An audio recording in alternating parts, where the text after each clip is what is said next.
A lot of gig workers don't know this, right? When you are deactivated, you are losing money. If you are wrongfully deactivated, meaning some false BS fabrication against you and the company sides with the person, let's say the rider or the customer, making the false allegation, and you can prove or you can show that this was a wrongful deactivation, you can go after those monies. A lot of people don't know that. So at activationhero.com, I'll show you here, we will help you file the appeal and also help you file the claim. Now, this guy in Australia, basically what this guy achieved, we do after every single appeal, we start getting the claim process going for you. Might be a few $1,000s. So Uber to pay driver whose account was unfairly deactivated on false allegations. Uber has been ordered to pay a driver whose account was unfairly deactivated on false allegations. Right? The rider made false allegations against the driver. He can prove it. Now you need to pay up because you're costing me money. So if you have a scenario like that, where let's say even a year, 2, 3 years ago, you were wrongfully deactivated and you thought, okay, well, I tried to appeal in the app, they turned down my appeal. No, do it properly. File a legal appeal, which goes to their legal department, and then we will follow up with the claim. Listen to the story. Will to pay driver whose account was unfairly deactivated on false allegations. An Uber driver who was unfairly deactivated from the platform after he was falsely accused of threatening passengers with a baseball bat will be paid almost 2 months' worth of lost wages for a landmark decision by the Fair Work Commission. Pay up, baby. It is the first time a gig worker, such as rideshare and food delivery drivers, has successfully fought unfair deactivation and been financially compensated under national legislation that was passed earlier this year to better protect workers. Okay, now that is completely wrong, because in Australia you have a tribunal, basically very similar to small claims. In Europe you have small claims, United States you have small claims, South Africa you have small claims, UK I think and Australia use like a tribunal. Many drivers that we have filed appeals for, we will then bring the paperwork to the tribunal and get the driver paid. So this is not the first time this driver has been paid.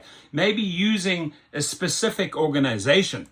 Mohammed Sharif Hotak picked up 3 passengers in Adelaide about 11 p.m. on March 24th, but the trio allegedly soon started using drugs in the car. Mr. Hotak stopped the car and asked them to leave, but he was then allegedly attacked from behind by the group.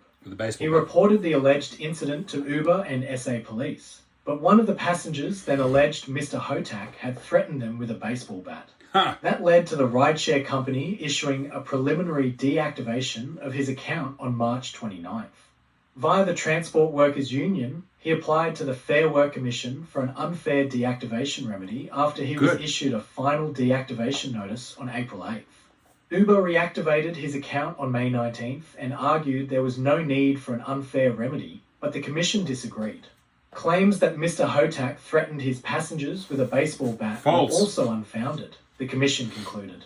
Mr. Hotak has been an Uber driver for more than 4 years and works up to 70 hours per week to support his brother and mother. To every driver who has been unfairly deactivated or is facing deactivation right now, I want you to know you are not alone, he said after his victory. I know how stressful and frightening it feels when your income is suddenly cut off, but we have rights. TW Secretary Michael Caine said the decision was a blow to Uber's entire business model of deactivating workers with no evidence and no regard for the impact it will have on their lives. Exactly. Mohammed Hotak's victory is hope for tens of thousands of gig workers that they can stand up against some of the biggest global tech behemoths and win. How do you stand up to them? We're standing up to them for 5 years. We filed thousands of lawsuits against them here at activationhero.com. So whether you're in Australia, whether you're in the UK, whether you're in the United States, file the legal appeal so you can show the judge you made a good faith effort, and 21 days later, bam, comes the claim for all your lost earnings. We have been doing this for 5 years, ladies and gentlemen. He said. ACTU Secretary Sally McManus described it as a watershed moment for gig economy workers and the union movement in Australia. This victory is only possible because union members campaigned and won world-first gig worker protections under the Albanese government's new laws, Nice. she said. For too long, the livelihoods of workers and their families were devastated by unfair deactivation by powerful multinational companies like Uber. The Fair Work Commission's ruling makes clear that gig workers now have enforceable rights, and that companies must respect them or be held to account. We have enforced that for 5 years. This formula, getting the paralegal team together, finding out all the legal departments, all the legal players and attorneys at these various companies, and then filing the paperwork followed by the claim for lost earnings. Do not let them push you aside. Do not let them tell you, oh, it's final. It's not final. Their in-app appeal process brings a 5% success rate. That is not how you do it.